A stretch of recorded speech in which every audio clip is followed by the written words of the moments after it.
were more likely on average to be given a subprime loan than a white family making $30,000 a year. Part of the point I'm trying to make here is, I believe ultimately citizenship in this country is conditioned by economic conditions as well as the political economy of those who are who want property. And in the case of African Americans, who are about 13.2% of the U.S. population, to this day we are talking about a group of people who only own 2.5% of the nation's total wealth. And this unequal arrangement where deep-seated economic insecurity folds neatly into a persistently racist political economy, African America's future looks grim when accounting for the fact that 37% of black families have zero or negative wealth.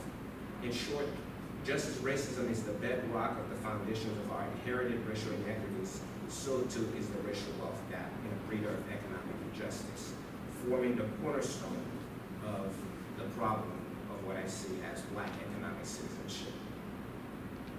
Thus, remarkably, the striking fact that in today's America, the wealthiest 100 white men and women of the Forbes 400 richest Americans own as much wealth as the entire African American population of 42 million. These racial economic disparities highlight the unfulfilled promise and long but elusive struggle for black citizenship that in many ways have been done by the Haitian Revolution.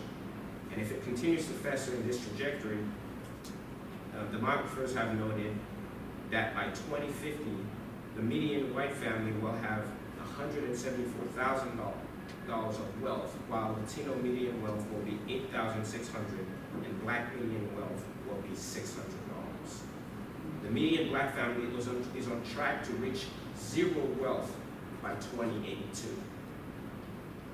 If history is indeed prologue, a fair conclusion by any historian is that little outside of the gains of political and civil rights has changed the economic conditions of black people since the Civil War 150 years ago. Now,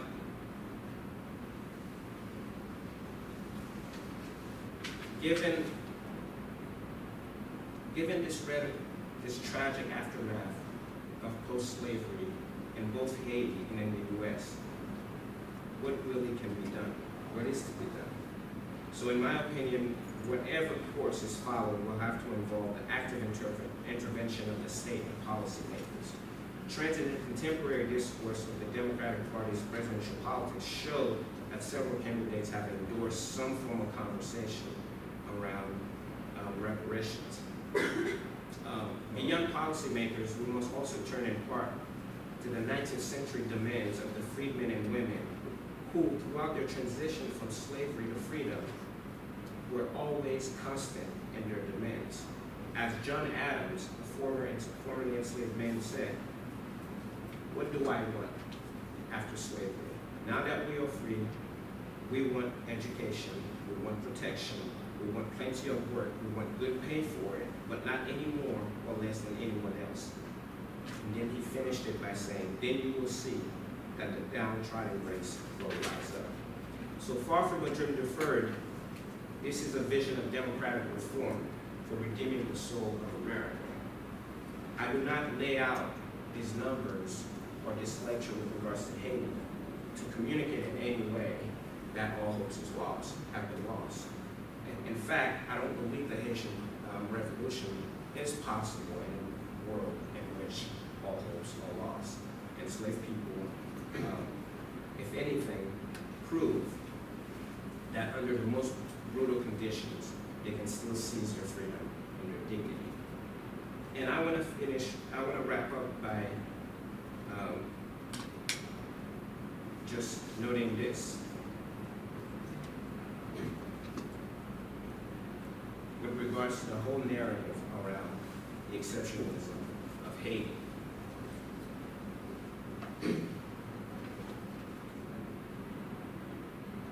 If we reposition the narrative away from Haitian exceptionalism, the consequences would have been different. Had the monarchs, the slaveholders, the nobles, the capitalists, the bourgeoisie been black, and the enslaved masses of people white European nationals, then the Haitian Revolution would be remembered as the most radical social political movement of the modern world.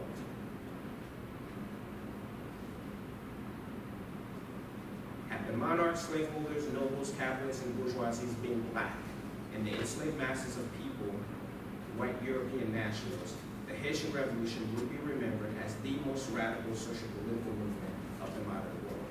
And just the same, had Toussaint Louverture or any of these men been the general to lead the enslaved white masses to freedom, they would have gone on record as among the most brilliant military generals and freedom fighters of America. Few men besides their peers, like Napoleon Bonaparte, showed a mastery for strategy, military history, tactics, and administrative skills, as did these semi-literate generals who defeated 3 imperial armies, French, English, and Spanish, whose empires spanned every continent of the globe. Few would question the central role that European slavery, had it not been of African slavery, few would question the central role that European slavery played in bringing about the Industrial Revolution and the modern creation of global capitalism. And yet, it is mind-boggling to me that within historical scholarship and discourse, these are still things to be questioned, whether the Haitian Revolution had contributed to universal freedom in the way that we had, whether the enslavement of Africans had contributed significantly to the rise of the Industrial Revolution, whether enslaved people had not built this country as we know they had. Here then is part of the striving of the subaltern. The issue is not that the subaltern cannot speak. The issue is even when the subaltern speaks, no one listens. How is it then that a country that completed a slave revolution, which is the only revolution by enslaved people to have succeeded in human history, then being told that in the aftermath they chose to fail? Who chooses to fail after fighting for 13 years of freedom? And yet, we take certain people, certain scholars seriously when they make these postulations.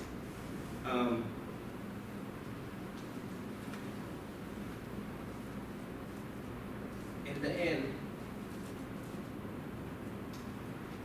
as W.E.B. Du Bois once put it, who is a black person? I recognize it quite easily with full legal sanction, he says. The black man is he who must ride Jim Crow in Georgia. One of the primary functions of white supremacy, along with capitalism, is not only the denigration of blackness, but making sure that it's physically represented on the landscape. So, within my own analysis of issues of citizenship in this country, I believe it is economically rooted in the dispossession of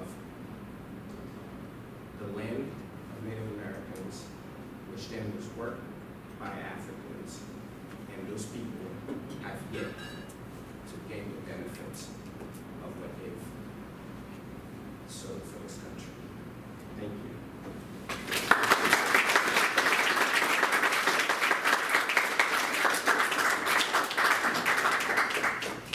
So yeah, questions, comments, Liz?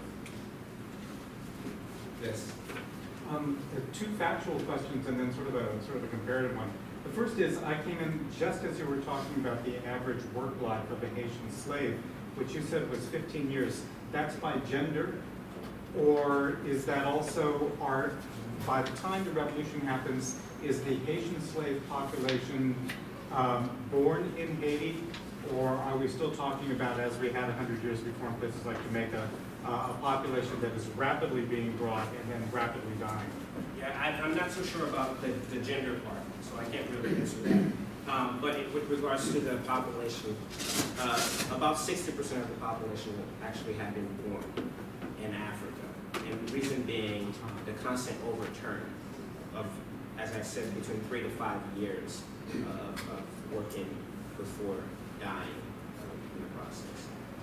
Okay, well, the other question then was, when you're talking about the debt that Haiti incurs, again, I missed that a little bit, are the Haitians being made to compensate the French for their own bodies? In other words, for their liberated bodies? Yes, which is what I've been arguing is, to this day,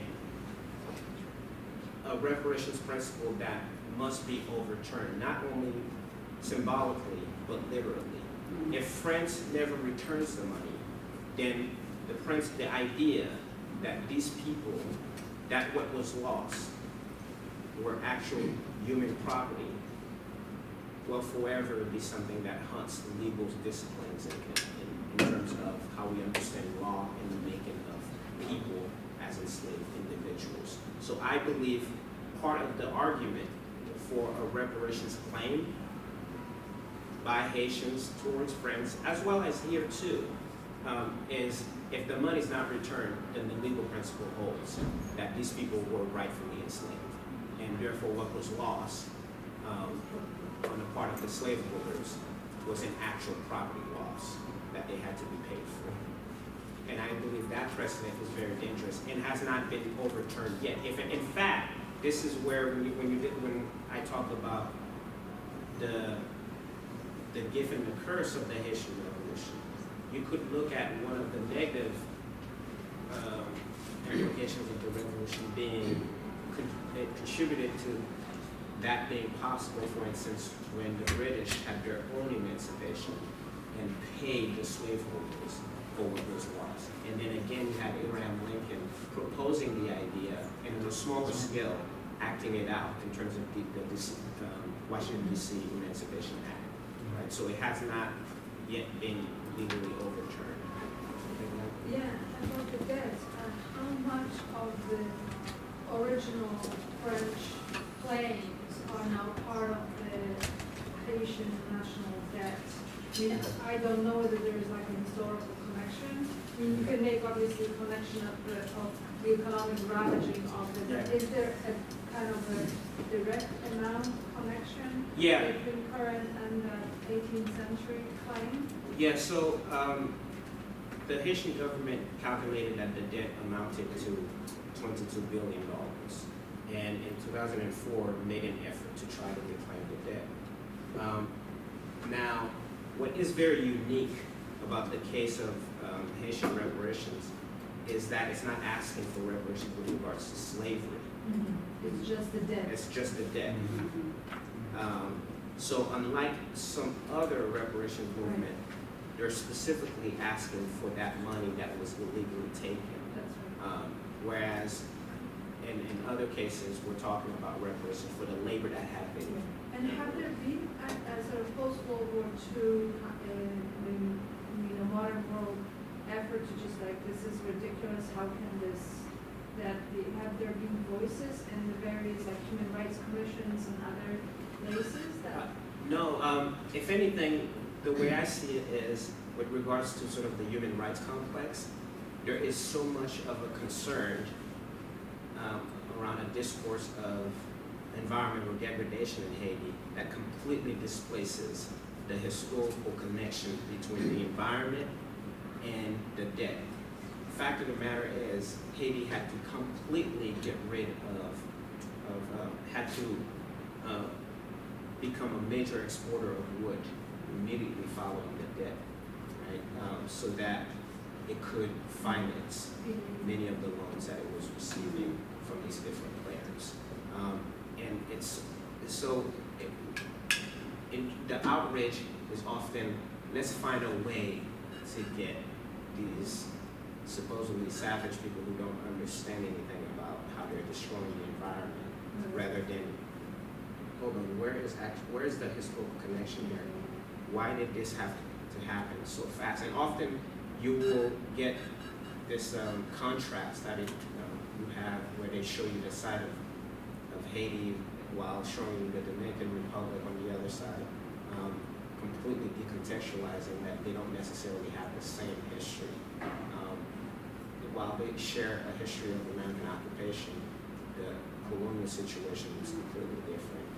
And besides, Haiti never had a history, not as much as the DR, of importing white foreigners to whiten the country, which in some ways allowed it, perhaps you could argue, easier access to work markets than Haiti could. Right? You go. Oh, sorry. Thank you. First observation was I thought it was a really fantastic kind of intervention on the whole capitalism slavery scholarship, which so much, we can talk so much about financial instruments, accounting practices, and slavery, how they influence the present. That's fine. But when it ends there, there's not the larger kind of moral questions, which I really thought your talk brought to the fore, right? The implications in the present, this debt crisis. But I ask, kind of as a historian, of course, we have our backgrounds in learning about the, studying the Black radical tradition. And I like to start my Latin American history class with the Haitian Revolution, specifically to kind of address this idea about silencing, about, who gets to tell their own history, why we don't know about the Haitian Revolution. So in a way, and then I ended by talking about C.L.R. James and how he saw inspiration in the Haitian Revolution to think about African revolution in the 20th century, right? So it's about this inspiration.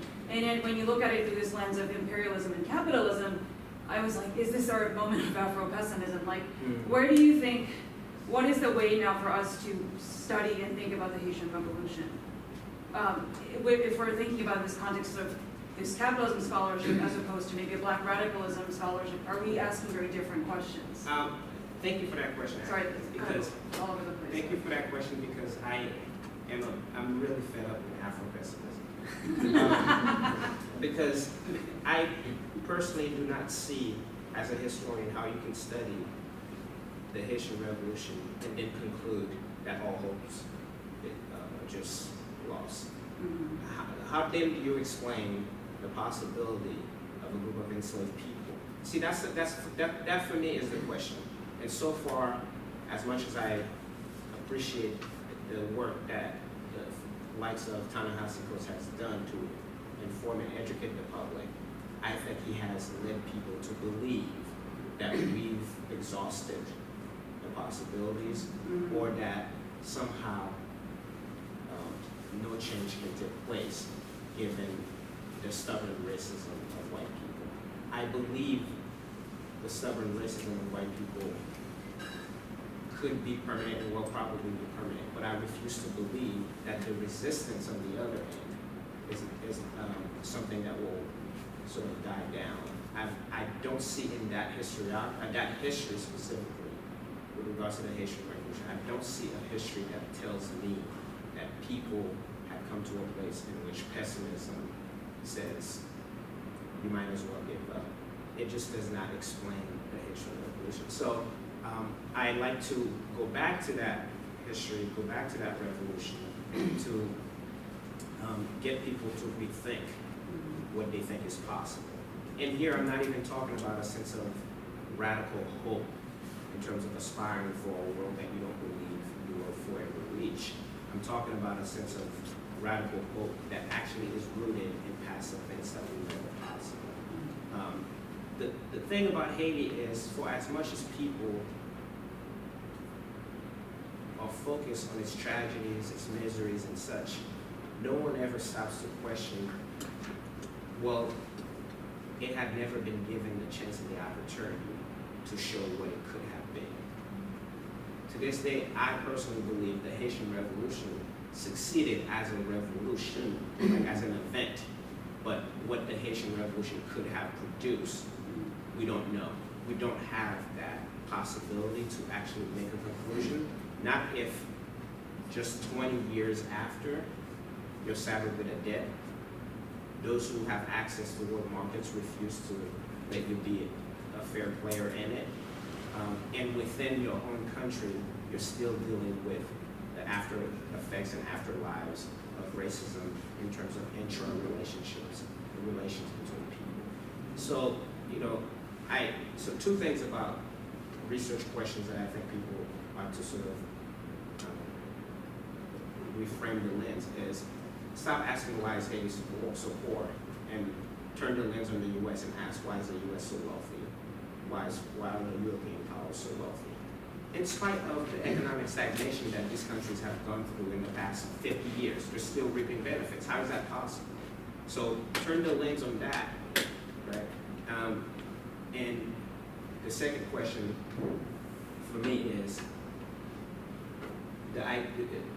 there's not a way to determine whether post-revolutionary Haiti failed or succeeded. So stop asking the question of whether it failed or succeeded. And instead, which historians do not like to do, maybe ask a counter-narrative question. What would have happened had the Europeans left it alone? Had the U.S. left it alone? What would have happened? To me, that's the question. Chris? Yeah, on that counterfactual point on the U.S. side, I think it's really interesting to think about sort of lost opportunities where the U.S. could have recognized Haitian independence, right? The shift from John Adams to Thomas Jefferson, for example, when U.S. policies were changed radically, or the fact that John Quincy Adams didn't listen to Henry Clay when Henry Clay said recognize Haiti, right? Just to take two 19th century examples that popped in my head when you were talking to you. But my question actually, though, is more about this question of change in continuity in between U.S. policy between Wilson and Roosevelt, between Woodrow Wilson and FDR, right? Because you pointed out in the historiography there was this idea that there was this huge change in 1934, but you actually see more continuity there. And I was wondering in this story of that ends up with debt and deforestation. This story of like racial capitalism, dispossession, and black economic citizenship, black economic, you tell, and that you place land at the root of. I was wondering how you see these policies of gunboat diplomacy and sort of city groups and J.P. Morgan's stolen sovereignty